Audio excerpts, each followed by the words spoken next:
السلام علیکم ورحمۃ اللہ وبرکاتہ سامعین، امید کرتے ہیں کہ آپ تمام خیر و عافیت میں ہوں گے۔ ہمارے اسٹوڈیو پر جو نئے آئے ہیں تو وہ اسٹوڈیو کو ضرور سبسکرائب کر دیں، بیل آئیکن ساتھ دبائیں تاکہ ہر آنے والی ویڈیو سے آپ مستفید ہوں۔ شکریہ۔ بسم اللہ الرحمن الرحیم۔ آج کا ہمارا سبق کلاس 7 کی یونٹ نمبر 2 سے ہے، جس کا عنوان ہے مارٹرز آف پاکستان، یعنی پاکستان کے شہداء۔ پری ریڈنگ سیکشن میں آپ کے پاس 2 کوسچنز ہیں۔ What does the martyrs of Pakistan mean? Pakistan کے شہداء سے کیا مراد ہے؟ Question number 2، is major a military اور سول گینگ؟ کیا میجر ہونا ایک فوجی یا سول یعنی شہری درجہ ہے؟ تو ان دونوں سوالات کے جوابات آپ کی کمنٹ سیکشن میں ہمیں ضرور بتانے ہیں۔ چلتے ہیں اپنے سبق کی طرف۔ Major Tufail Muhammad. Major Tufail Muhammad was born on June 22nd 1940 in Hoshiarpur. Major Tufail Muhammad 1914 میں 22 جون کو ہوشیارپور میں پیدا ہوئے تھے۔ He got a commission، انہوں نے کمیشن حاصل کی in the 16th Punjab regiment in 1943۔ 1943 میں 16ویں پنجاب ریجیمنٹ میں انہوں نے کمیشن حاصل کی، یعنی کہ وہ مقرر ہوئے۔ He had a distinguished career، ان کا ایک نہایت ہی ممتاز کیریئر تھا۔ اینڈ کمانڈڈ، اور حکم جاری کیا۔ مینی اپوائنٹمنٹ، کئی تقارریاں، ان کا ایک نہایت ہی ممتاز کیریئر تھا اور انہوں نے کئی تقارریوں کے حکم جاری کیے۔ Major Tufail Muhammad was posted to East Pakistan Rifles in 1958۔ Major Tufail Muhammad 1958 میں مشرقی پاکستان کے رائفلز میں تعینات ہوئے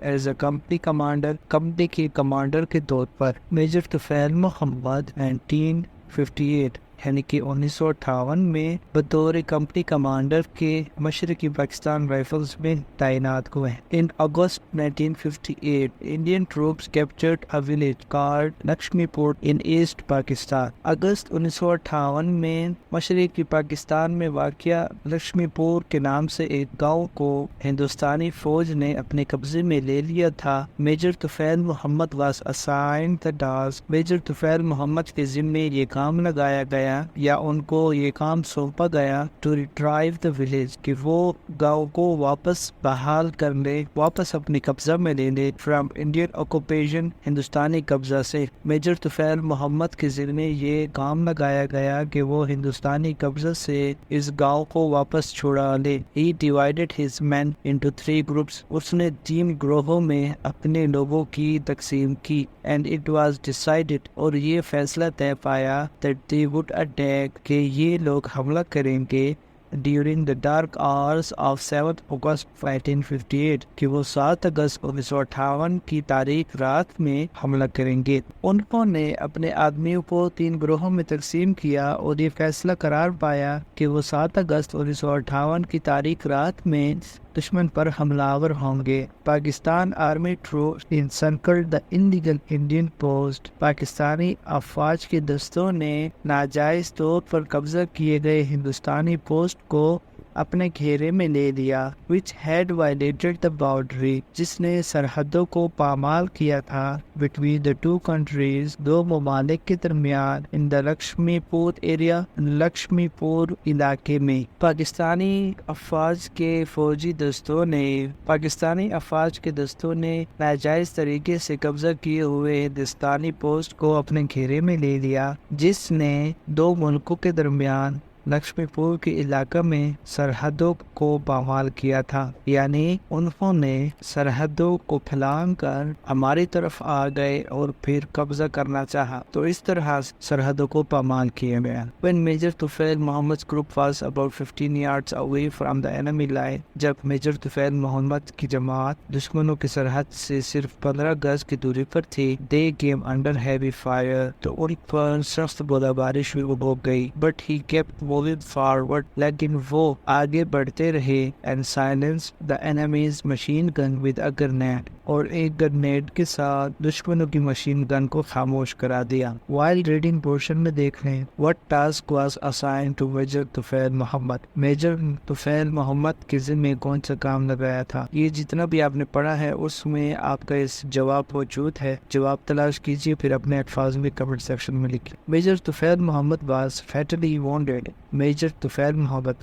شدید زخمی ہو گئے، but crawled towards the enemy commander. لیکن انہوں نے دشمنوں کے کمانڈر کی طرف رینگنا جاری رکھا. heading to attack his men, جو کہ ان کے آدمیوں پر حملہ کرنے کے لیے جا رہا تھا. he continued directing the operation. انہوں نے آپریشن کی کمانڈ اپنے ہاتھوں میں جاری مسلسل رکھی. he continued directing the operation. انہوں نے آپریشن پر ہدایات جاری رکھے. until the enemy was driven out. یہاں تک کہ دشمنوں کو باہر نکال دیا گیا. اچھا، آپ سے سوال کیا جا رہا ہے کہ دشمنوں کو کس علاقے سے باہر نکالا گیا تو کمنٹ سیکشن میں بتائیے. in spite of being seriously injured, نہایت ہی شدید طرح سے زخمی ہونے کے باوجود, he continued to lead his troops. وہ اپنی فوجی دستوں کی قیادت کرتے رہے. in the heat of the battle. جنگ کی اس دلچسپ اور نہایت ہی سخت حالات میں انتہائی شدید زخموں کے باوجود وہ اس جنگ کی شدید حالت میں بھی اپنی افواج کی قیادت کرتے رہے. enemy troops were successfully evicted. دشمنوں کی فوجوں کو کامیابی کے ساتھ باہر نکال دیا گیا. and the area was captured. اور علاقے کو اپنی حراست میں لے لیا گیا. the Indians were driven out. بھارتی فوجوں کو باہر نکال دیا گیا. پیچھے ہم نے پڑھا evicted. evicted سے مراد ہوتا ہے بے دخل کرنا, اور وہ معنی بھی ہوتے ہیں جو کہ ہم نے کہا کہ ان کو باہر نکال دیا گیا. بے دخل کرنا, باہر نکال دینا, دونوں ایک ہی معنی رکھتے ہیں. leaving 4 dead and 3 prisoners. جس میں سے ان کے 4 لوگ مارے گئے اور 3 قیدی بنا لیے گئے. ہندوستانی افواج کو باہر نکال دیا گیا جس میں سے ان کے 4 مر گئے اور 3 قیدی بنا لیے گئے. he embraced martyrdom on 7 August 1958. 7 اگست 1958 کو انہوں نے جام شہادت نوش کیا. he was awarded with the نشان حیدر. ان کو نشان حیدر سے نوازا گیا for his distinguished action of valor and bravery. اپنی ویلحانہ اور بہادری کی ممتاز کارنامے کے لیے. ان کو اپنے ویلحانہ اور بہادری کے ممتاز کارنامے کے لیے نشان حیدر سے بعدازاں نوازا گیا. while reading section دیکھ لیں. how many enemy troops were killed. دشمنوں کی کتنے لوگ مارے گئے تھے, یہ کمنٹ سیکشن میں ہمیں بتائی. سیکنڈ پرسنالٹی آپ کے پاس راشد مینہاز شہید. Rashid Minhas was born on 17 February 1951. Rashid مینہاز 17 فروری کو 1951 میں پیدا ہوئے. he was commissioned as a pilot in Pakistan Air Force in 1971. 1971 میں وہ پاک فضائیہ میں بطور پائلٹ کے کمیشن ہوئے, یعنی کہ تعینات و مقرر ہوئے. Rashid Minhas was the only PAF officer. Rashid مینہاز صرف اکلوتے پاک فضائیہ کے آفیسر تھے to receive the highest valor award, جنہوں نے سب سے اونچے بہادری کا اعزاز نشان حیدر حاصل کیا. he was also the youngest person. وہ سب سے زیادہ نوعمر شخص تھے and the shortest serving officer, اور سب سے قلیل مدت کے لیے آفیسر بنے تھے who received this award, جنہوں نے یہ اعزاز حاصل کیا. Rashid مینہاز got his early education from Karachi. Rashid مینہاز نے اپنی ابتدائی تعلیم کراچی سے حاصل کی تھی. at the age of 17 he joined the Pakistan Air Force Academy. 17 برس کی عمر میں انہوں نے پاکستان یا پاک فضائیہ کی اکیڈمی میں شمولیت اختیار کی. in Risalpur as a flying cadet. پرواز ہونے والے کیڈٹ کے طور پر رسالپور میں. 17 برس کی عمر میں انہوں نے اڑان بھرنے والے کیڈٹ کے طور پر رسالپور میں پاک فضائیہ اکیڈمی میں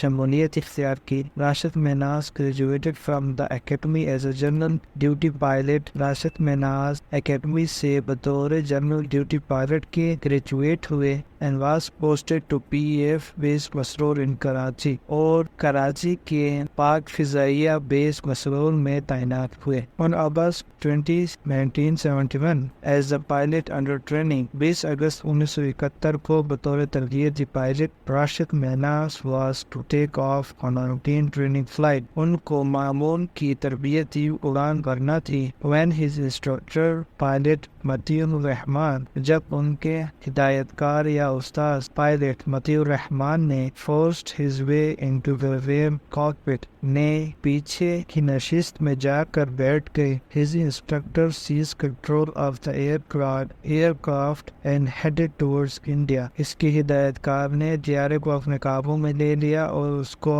ہندوستان کی طرف روانہ کیا. While reading, why did his instructor want to seize control of the aircraft? سوال آپ سے کیا گیا ہے کہ اس کا ہدایت کار یا استاذ نے طیارے کو اپنے قابو میں زبردستی کیوں لیا. When Rashid Menas realized, جب راشد مہناز کو احساس ہو گیا that the absconding pilot was heading towards India کہ مفرور پائلٹ اب ہندوستان کی جانب بڑھ رہا تھا, he tried to regain control of the plane. اس نے دوبارہ طیارے کی کنٹرول اپنے ہاتھ میں لینے کی کوشش کی, but was unable to do so. لیکن ایسا کرنے سے قاصر رہا. Rashid Mahnaz informed authorities through his radio at Masroor control tower. Rashid Mahnaz نے مسرور کنٹرول ٹاور میں موجود اپنے بالا افسران کو ریڈیو کے ذریعے سے مطلع کیا, اطلاع دی that he was being hijacked کہ اس کو ہائی جیک کر لیا گیا تھا. راشد مہناز نے مسرور کنٹرول ٹاور میں موجود اپنے بالا افسران کو ریڈیو کے ذریعے سے اطلاع دی کہ اس کو ہائی جیک کر لیا گیا. The events that followed later proved a tale of great courage and patriotism. واقعات جو کہ اس کے بعد ہوئے اس سے معلوم ہوا کہ یہ بہادری اور محب وطنی کی ایک عظیم کہانی تھی. ان ایئر ہوا میں راشد مہناز struggled physically. ہوا میں راشد مہناز نے جسمانی طور پر جدوجہد کی to wrest control which continued for a few minutes. تاکہ وہ طیارے کو اپنے قابو میں لے لے, اور یہ کچھ منٹ کے لیے جاری رہا. He did the only thing within his control to prevent the aircraft from being taken to India. جو کچھ ان کی استطاعت میں تھا انہوں نے صرف وہی کیا تاکہ طیارے کو ہندوستان لے جانے سے باز رکھا جا سکے. Rashid Mahnaz forced his plane to crash just 51 kilometers from the Indian border. ہندوستانی سرحد سے صرف 51 کلومیٹر پیچھے راشد مہناز نے طیارے کو بزور بازو کریش کرا دیا. Deliberately sacrifices, جان بوجھ کر اپنی جان کو قربان کرتے ہوئے, his life for the honor of Pakistan, Pakistan کی عزت کی خاطر جان بوجھ کر اپنی زندگی کو قربان کرتے ہوئے راشد مہناز نے ہندوستانی سرحد سے 51 کلومیٹر بزور بازو پلین کو کریش کرایا. The jet crash near Thatta, طیارہ تھتا کے قریب کریش ہوا. Rashid Mahnaz created a history of loyalty by sacrificing his life for his motherland. Rashid Mahnaz نے اپنی سرزمین کے لیے اپنی جان کی قربانی دے کر وفاداری کی ایک تاریخ رقم کی. He was laid to rest on August 21, 1971 with full military honors. تمام فوجی اعزازات کے ساتھ راشد مہناز کو 21 اگست 1971 میں سپرد خاک کیا. His entire family attended the funeral. اس کے پورے خاندان نے نماز جنازہ میں شرکت کی. He was buried in Karachi. ان کو کراچی میں دفنایا گیا. راشد مہناز was posthumously بعد از مرگ awarded Pakistan's top military honor. Pakistan کی فوج کا سب سے بڑا اعزاز سے نوازا گیا نشان حیدر. راشد مہناز کو موت کے بعد پاکستان آرمی کے سب سے اونچے اعزاز نشان حیدر سے نوازا گیا. The nation remembers Rashid Mahnaz as an national hero with reverence. قوم راشد مہناز کو نہایت ہی احترام کے ساتھ ایک قومی ہیرو کے طور پر یاد رکھتی ہے. Due to his bravery and supreme sacrifice, اس کے بے بہا بہادری اور قربانی کی وجہ سے قوم آج بھی راشد مہناز کو اس کی بے بہا بہادری اور جان کی قربانی کی وجہ سے نہایت ہی عزت اور احترام کے ساتھ قومی ہیرو کے طور پر یاد رکھتی ہے. While reading, which is the highest military award in Pakistan? Pakistan میں سب سے زیادہ اونچا فوجی اعزاز کیا ہے؟ Horse Reading. When is Defense Day celebrated? اب ان سوالات کا جواب آپ نے خود سے دینا ہے کمنٹ سیکشن میں. پاکستان دفاعی دن کب منایا جاتا ہے؟ Name the first martyr who was awarded نشان حیدر. سب سے بڑے شہید کا نام بتائے جس کو نشان حیدر سے نوازا گیا تھا. کمنٹ سیکشن میں ہمیں ان سوالات کے متعلق ضرور بتائیں. اگر آپ کو نہ بتا سکے تو ہم سے پوچھ لیجیے گا, ہم بتا دیں گے. والسلام.